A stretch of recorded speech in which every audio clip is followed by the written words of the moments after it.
All right, so we have media buyers on the streets of every corner. We have people losing their jobs left and right when it comes to Facebook ads. Ad accounts getting turned off left and right. Nobody's advertising anymore. Okay. My name's Joe, and on this channel, I talk to you about how you can start and grow your digital marketing career. And this is your first time here. Cheers. Make sure to subscribe below to start and grow your career.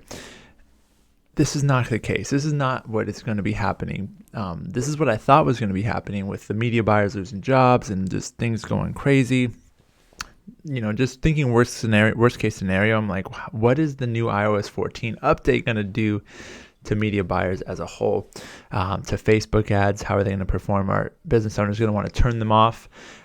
These were all thoughts that were going through my head when I heard about the update. Now, if you're not familiar, the iOS 14 update basically is saying that there's going to be a pop-up now when you open up an app inside of your iPhone.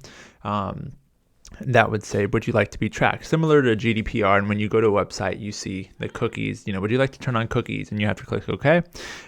There's going to be a button that says, would you like this app to track you? And if you say no, it's going to limit the amount of data that Facebook can track. But it's not looking like it's going to be as bad. And let me just share with you like 3 ways that update is actually going to impact your performance or your measurement and just the way that ads are reported on, and why it's not as bad as we thought it would be. So it's going to affect tracking. It's going to affect, there's something called delayed attribution, and it's going to also change the attribution window. And I'm going to dive into all these 3. So by the end of the video, you'll understand the 3 things you need to know about iOS 14 update and how it may impact your ads. And essentially the first thing is tracking. So we're gonna, if somebody opts in to be, or if somebody opts out from being tracked, what's gonna happen is Facebook's only gonna track one of the events. So we're being asked to prioritize the events in order from greatest to least of what they're important to us. So a lot of times purchase is gonna be the best event. So essentially, if I went to your website, viewed content, added to cart, initiated checkout, and purchased, I would get tracked for the purchase event only. I would not get tracked for initiate checkout, add to cart, and view content. And that's if I had opted out. Now, if I had opted in, then I would get tracked across those different events. So just to be clear there, it is only for people who had opted out. We will still be able to measure data, just one event per person. Which is great. I was thinking that it was going to be for no events because I was on webinars and just reading different literature on the update. So I thought that was across the board that it was one event, but it's actually just going to be for each person who opts out. We only get one event for them, which is great because we're still getting data passed through. Next is delayed attribution. So this is going to affect you because usually, you would run ads and then next day you look and you're like, okay, is there anything working? Is there anything not? And you kill it, pause it, all of that. In my recommendation, I like to at least run things for a week so that we can at least get a full week of data because there's different user behavior that happens on every day. But not all brands have the luxury to be able to do that. So a lot of times clients would want you to probably run some ads and how's it doing, and then get some early data and then pivot based on that and put money, turn off different ad sets and adjust budgets and things like that. There's going to be a delayed attribution now, meaning if I saw an ad today and purchased, it's not going to show up for another 2 days. So it could be another 24 to 48 hours, meaning that you're going to have to be a little more patient here when making optimization decisions, which isn't the worst thing in the world. The last thing is probably the biggest shift that's going to surprise most marketers or most advertisers, and as digital marketers, it's our job to help our clients navigate this, but it's going to be the new attribution window. We're going from what it used to be a 28-day click, 1-day view to a 7-day click, 1-day view, and then it's a 7-day click if they've opted out. Or it's going to be a 7-day click once the actual rollout happens. It's just going to be 7-day click. So what's going to happen is, let me clear that up actually for you because this is the part where I was trying to figure out. So the initial default is going to be a 7-day click, 1-day view, and then the default after prompt enforcement is going to be 7-day click. So what I'm thinking that means, and what I understand that meaning is when somebody says, I don't want to be tracked, then they're only going to be tracked for the 7-day click. But that could also mean that they're going to be The default. Oh, no, sorry.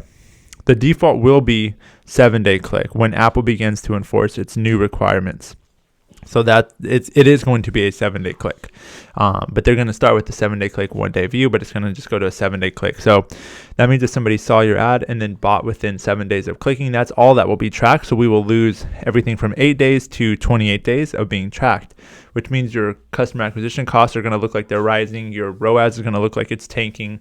But at the end of the day, you're still having the halo effect that Facebook had on your overall marketing. So if somebody sees your ad, then clicks and goes to search, then doesn't buy but opted it into email, then goes to email the next week because they got an offer in email and they buy, that used to be tracked as well to Facebook because it played a part in that. Now it's only going to be tracked to that email, so you're not going to get the full picture. So as a digital marketer, that's your job to then help reset expectations with your clients, which is what I've been doing a lot of this week. And it's just good to have the open dialogue, bring in anybody from their team who needs to be talking about it, and just help put together a better picture. Where I work, what we're doing is we're putting together a dashboard with a blended customer acquisition cost. So we're looking at all revenue against all paid media, and we're going to try to create a better picture. So that's how we're trying to fight that.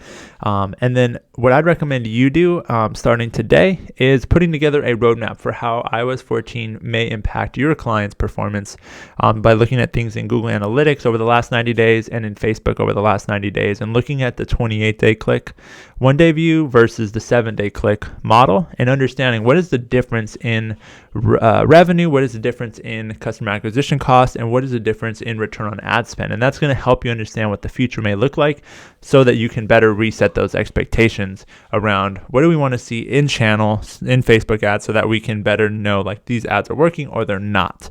So hopefully this was helpful. We talked through, tracking, delayed attribution, and most importantly, the attribution window changing from 28-day click, 1-day view to 7-day click, which is going to be the biggest shift for most marketers. And I'm just going to predict now that a lot of marketers will probably turn off their ads. A lot of advertisers, especially if they're not working with an expert like you as a digital marketer, they may panic and be like, what is going on? Why is this changing?